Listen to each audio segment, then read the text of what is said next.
The Silicon Valley Innovation Awards ceremony was held at the Fairmont Hotel's Grand Ballroom, the tech industry's equivalent of the Oscars. 2,000 executives, founders, investors, and industry leaders filled the space in cocktail dresses and expensive suits. I arrived early, checking in at the registration desk where a volunteer handed me my badge and table assignment. Dr. Sarah Mitchell, Table 1. Right up front by the stage, she said, pointing. Table 1. Reserved for award recipients, board members, and keynote speakers. I'd been sitting there for 3 years running. Before I could head to my seat, I heard a familiar voice. Sarah. There you are. My mother rushed over, my father and brother Derek trailing behind. We've been looking everywhere. They made a mistake with the seating. What mistake? I asked carefully. Mom gestured toward the back. They put us at table 47. That's practically in the parking lot.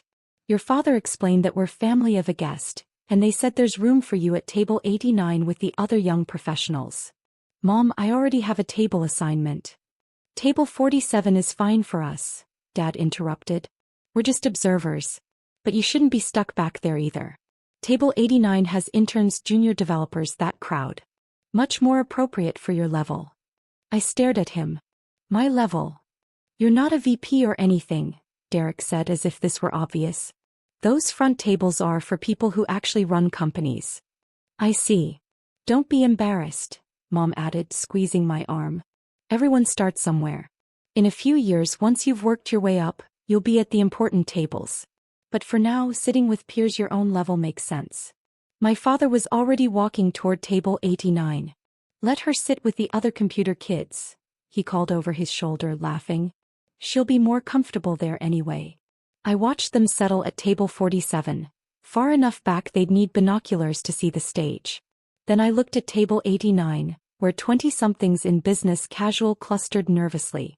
Finally, I looked at table 1. Front and center, 5 feet from the stage. My name card sat between the CEO of Oracle and the founder of a unicorn AI startup. I took a deep breath and headed to table 1. Build up.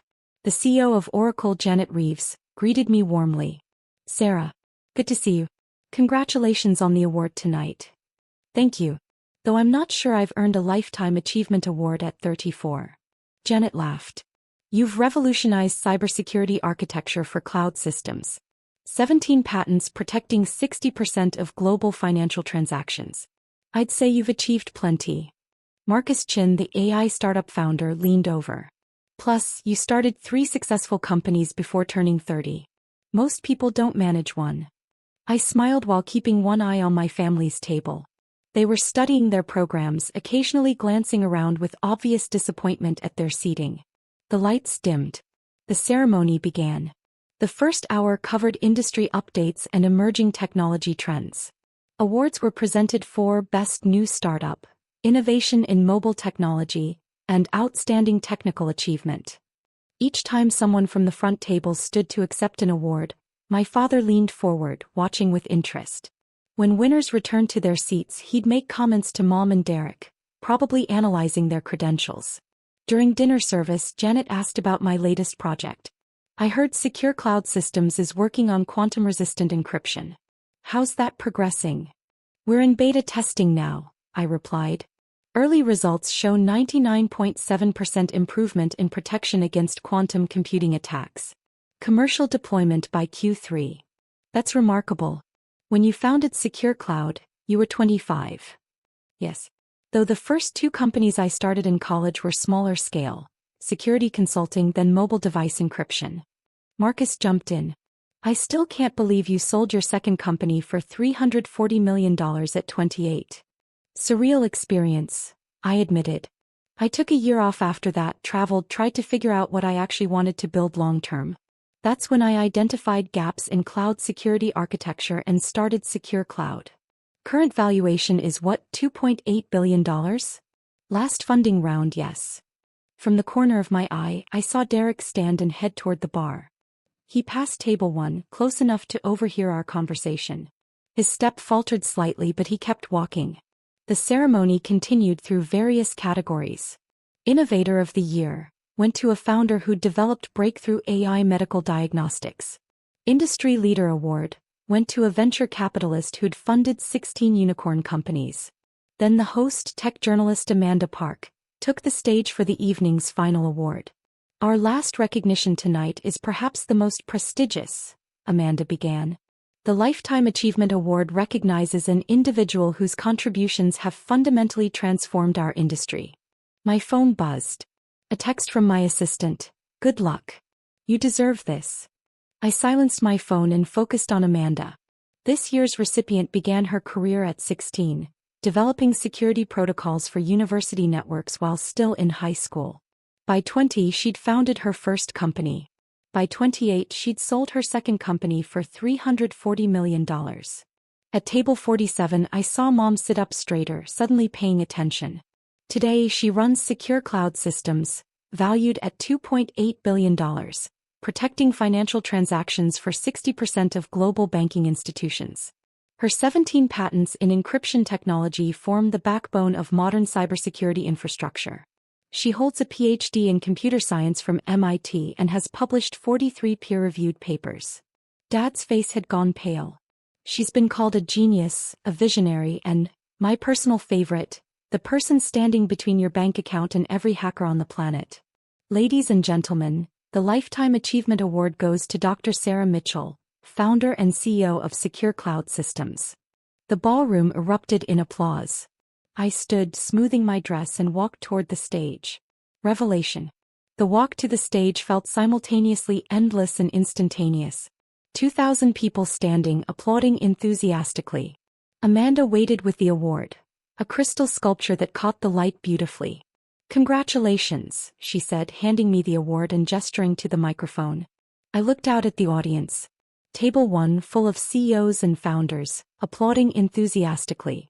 Table 89, the interns and junior developers my father had tried to seat me with, looking starstruck.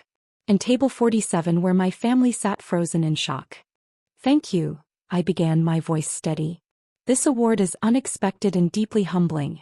I'm 34 years old, which seems young for a lifetime achievement, but I've been working in cybersecurity for 18 years, half my life. I paused, gathering my thoughts. I started because I was fascinated by puzzles. Encryption is the ultimate puzzle. How do you protect information so thoroughly that even the most sophisticated attacks can't break it? That question drove me to study computer science, to pursue my PhD, to start companies focused on solving security challenges. Another pause. Direct eye contact with the audience. But along the way I learned something else. Building companies, developing technology, achieving recognition. None of it matters unless the work itself has meaning. Secure Cloud Systems doesn't just protect bank accounts. We protect medical records, government communications, infrastructure systems. When our encryption works, millions of people are safer. That's what matters. I held up the crystal sculpture. This award doesn't represent me achieving something. It represents every security breach we prevented, every system we protected, every hacker we stopped. That's the real achievement, using knowledge and skill to make people safer. The applause was deafening. I descended the stage and returned to table 1, where Janet and Marcus offered congratulations. As I sat down, I noticed Derek approaching. He looked uncertain, almost nervous. Sarah, he said quietly. Can we talk? Now. Just for a minute. Please. I excused myself and followed him to a quiet corner near the windows. I didn't know, Derek began. About any of it. The companies, the patents, the Jesus, Sarah. $2.8 billion. Current valuation, yes. Why didn't you tell us? I considered several responses before settling on honesty. I tried.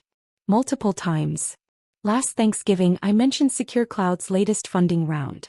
Dad said venture capital was a pyramid scheme. At Christmas I explained my encryption patents. Mom changed the subject to your promotion.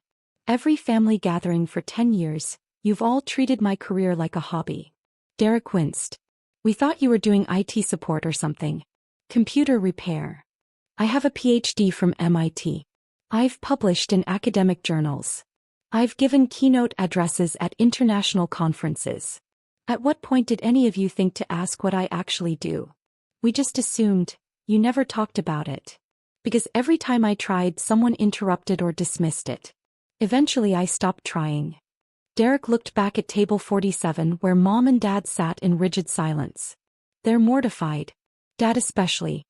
He told the entire table about his computer kid daughter needing to sit with the interns. I heard him. What do we do now? That's not my problem, Derek. You all made assumptions about my career without ever asking for details. The consequences of those assumptions are yours to handle. I returned to table 1 where conversations flowed easily, discussions of market trends, technical challenges, upcoming innovations. Marcus introduced me to several investors interested in Secure Cloud's quantum-resistant encryption. Janet mentioned a potential partnership between Oracle and Secure Cloud for enhanced cloud security. As the ceremony concluded and guests began departing, Mom finally approached. Her eyes were red, mascara slightly smudged. Sarah, I don't know what to say. Then don't say anything. But we didn't know. You didn't want to know, I corrected. There's a difference. I told you I founded Secure Cloud 5 years ago. You asked if that meant I'd stopped playing with computers. I explained my PhD research focus. You said it sounded complicated and boring. I invited you to my keynote address at the Cybersecurity Summit last year. You said you were too busy. Mom's face crumpled. We thought you were exaggerating, making your job sound more important than it was. Why would I do that? Because you're our daughter. We thought we knew you. You knew the version of me you wanted to see. The version that fit your understanding of computer work as something low-level and unimportant. The actual me, the CEO, the PhD, the person protecting global financial systems. That person didn't fit your narrative, so you ignored her. Dad appeared beside Mom, looking older than I'd ever seen him. Sarah, I'm sorry. I was wrong to dismiss your work. I was wrong to try to seek you with interns. I was wrong about everything. Yes, I agreed simply. You were. Can we fix this? I don't know. That depends on whether you're actually sorry for dismissing my career, or just embarrassed that you did it publicly. The silence stretched uncomfortably. Derek joined them and we stood in an awkward family cluster while around us, tech industry leaders networked and celebrated. I'm staying in the city tonight, I said finally. I have investor meetings tomorrow, then a board meeting in the afternoon. I'll be back home next week. If you want to talk then, actually talk and not just apologize to make yourselves feel better. We can try.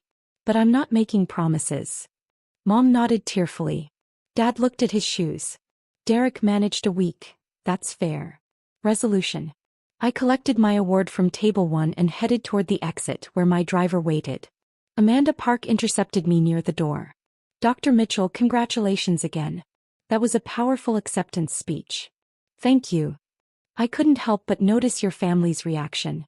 They seemed surprised by the award. They were surprised I was here at all, I said honestly. Amanda's expression showed understanding. The burden of being underestimated by the people who should know you best. That's a story I hear often in this industry, especially from women in tech. It shouldn't be this common. No, it shouldn't. But perhaps your visibility tonight will inspire others. Young women watching, seeing what's possible. Family members learning to ask questions before making assumptions. I smiled. That would be nice. The drive back to my hotel took 20 minutes through empty San Francisco streets. I placed the Crystal Award on the desk in my suite and stared at it, thinking about table 47 and table 1, about assumptions and reality, about family who thought they knew me but never bothered to look. My phone buzzed with messages. Congratulations from colleagues, interview requests from tech publications, meeting proposals from investors. The professional world saw me clearly. The personal world had taken a Lifetime Achievement Award to notice I existed. 3 weeks later, Mom called. We'd like to visit. Actually visit Secure Cloud, see your office, understand what you do. If that's okay. It's a start, I said. They came on a Thursday. I gave them the tour. The Security Operations Center where we monitored threats in real time, the development labs where engineers worked on next-generation encryption, the conference room where we'd negotiated our last funding round. Dad stood in my office looking at the framed patents on the wall, the PhD diploma from MIT, the photos of me speaking at conferences. I missed all of this, he said quietly. I was so busy telling you what I thought you should do that I never asked what you were actually doing. Yes. I'm sorry. Truly sorry. Not because I'm embarrassed, though I am. But because I wasn't the father you deserved. I should have listened. I should have asked questions. I should have been proud of you for the past 10 years, not just the past 3 weeks. It wasn't forgiveness, not yet. But it was acknowledgement. Sometimes that's where healing begins. Derek started asking genuine questions about cybersecurity, actually listening to the answers. Mom stopped saying computer stuff and started using terms like encryption protocols and cloud infrastructure. The relationship isn't fixed. Maybe it never will be completely. But they're trying, which is more than they did before. The Crystal Award sits on my desk at Secure Cloud headquarters. When investors or partners visit, they notice it, often commenting on the prestige. What they don't know is what it represents beyond professional achievement. The moment my family finally saw me clearly, even if they needed 2,000 witnesses and a standing ovation to do it. Last week, I spoke at a Women in Tech conference.